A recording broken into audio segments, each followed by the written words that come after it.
আসসালামু আলাইকুম সুপ্রিয় দর্শক, কিছুদিন ধরে সবচেয়ে একটা বিষয় নিয়ে আলোচনা হচ্ছে স্থানীয় নির্বাচন। স্থানীয় নির্বাচন নিয়ে এই মুহূর্তে ইউনিয়ন পরিষদ থেকে শুরু করে উপজেলা পরিষদে এবং সিটি নির্বাচন মেয়র প্রার্থী সবার মধ্যে একটা আনন্দ উল্লাস এবং অনেকেই মাঠে মাঠে ঘুরে বেড়াচ্ছেন এবং মানুষের কাছে প্রচারণা চালাচ্ছেন। এরকমও কিছু কিছু দৃশ্য দেখা যাচ্ছে, কিন্তু নির্বাচন কমিশনার এখনো সঠিকভাবে বলতে পারে না যে প্রতীক নিয়ে হবে কি না।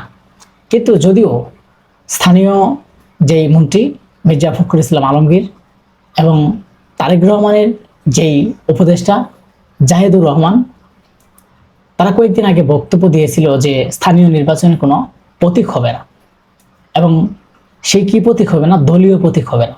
কিন্তু তাকে যে ফুটবল বা আপনার বাল্ব, তারপরে আপনার অন্যান্য যে মার্কাগুলো আছে সেই মার্কাগুলো থাকবে, কিন্তু যেমন দলীয় ধানের এবং এনসিপির যে শাপলা এবং জামাত ইসলামের যেই প্রতীক, সেই প্রতীকগুলা কিন্তু থাকবে না, এমনই কিন্তু একটা বার্তা দিয়েছে।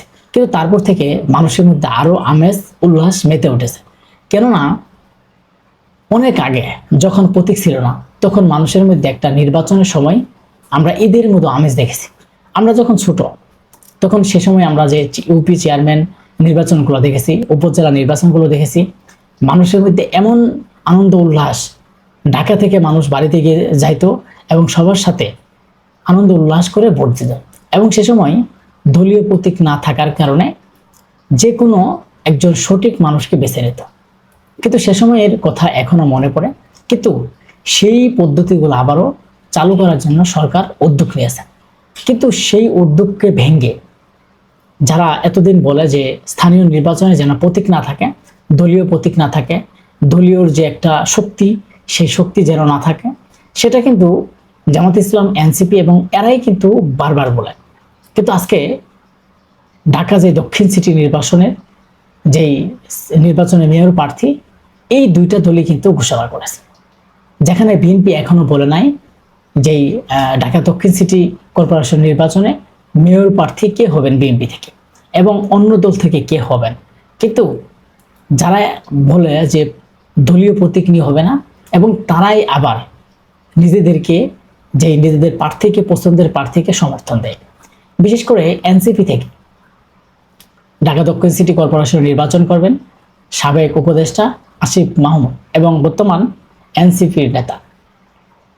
জামাত ইসলাম থেকে যে নির্বাচন করবেন তাকে তো সবাই চিনেন, ডাকসুর বিপি এবং শিবির নেতা, তিনি সেখানে নির্বাচন করবেন ঢাকা দক্ষিণ সিটির। এরকমও কিন্তু ঘোষণা দিয়েছে জামাত ইসলাম থেকে। কিন্তু এখন প্রশ্ন হচ্ছে, তাহলে কি আসলে কি প্রতীক থাকবে? আর যদি প্রতীক না থাকে, যেমন যদি কোনো প্রতীক না থাকে, যেমন ডাকসুর যে বিপি সাদিক কায়েমকে জামাত ইসলাম থেকে সমর্থন, তার মানে তিনি যখন নির্বাচন করবেন তখন যেই তার ফুটবল মার্কা বা গামছা মার্কা বা আপনার হারিকেন মার্কা, যে কোনো একটা মার্কায় থাক না কেন, সেটাই কিন্তু জামাত ইসলাম প্রচার করতে পারে যে এটাই সেই জামাত ইসলামের যেই মার্কা, এই জামাত ইসলামের যে মার্কা সেটাই দাঁড়িপাল্লা, সেই দাঁড়িপাল্লাই কিন্তু এখন সেই এই মার্কা। এরকম বলতে পারে যে এনসিপির যদি এনসিপির নেতা তিনি যদি কাপ্রিস পান, তাহলে হয়তো এনসিপি থেকে বলতে পারে যে এনসিপির যে শাপলা, এই শাপলাই এখন কাপ্রিস হয়ে গেছে, তার মানে যারা এনসিপি করেন সবাই একে সমর্থন করবেন। এরকম হলে দেখা যাচ্ছে যে একটা দলীয় প্রতীকের মতোই, মানে দলীয় প্রতীক যখন যেমন দানের শেষ থাকতো, দাড়ি পাল্লা থাকতো এবং এনসিপি শাপলা মার্কা থাকতো, কিন্তু ঠিক একইভাবে তখন সেই মার্কাগুলো উঠে গিয়ে তাদের দলের একটা প্রভাব শক্তি সেখানে কিন্তু দেওয়া হচ্ছে। আর এই দলের প্রভাব শক্তি দেওয়ার কারণে কিন্তু নির্বাচনের মধ্যে একটা সমস্যা দেখা দিতে পারে, তার মধ্যে আবারও হানাহানি লিপ্ত হতে পারে। তখন হয়তো নির্বাচনের সময় দেখা যাবে যে প্রতীক নাই, কিন্তু সেই মার্কাকে বিএনপি সাপোর্ট করেছে এবং তারা জোর করে সেই মার্কার ভোট ব্যালট বাক্স ভরে তারা বিজয়ী হয়েছে। এরকম ধরনের প্রশ্ন আসতে পারে। কিন্তু আমরা মনে করি যদি এইভাবে হয় তাহলে দলীয় প্রতীক কিন্তু একই অবস্থায় হবে। আজকে নির্বাচন কমিশনার তিনি একটা সংবাদ সম্মেলনে বলেন যে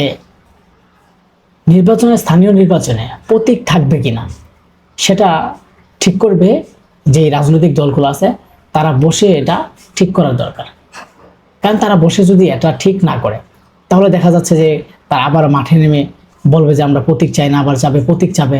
কিন্তু নির্বাচন কমিশন কোনটা সিদ্ধান্ত নেবে?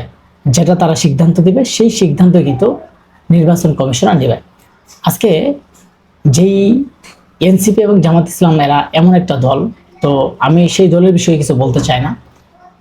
তারা যেইভাবে যে নির্বাচনে প্রতীক থাকবে না এভাবে গান শোনাচ্ছে, আর তারাই সর্বপ্রথম দলের লোক সিলেক্ট করে দিয়ে দিছে। তার মানে কি?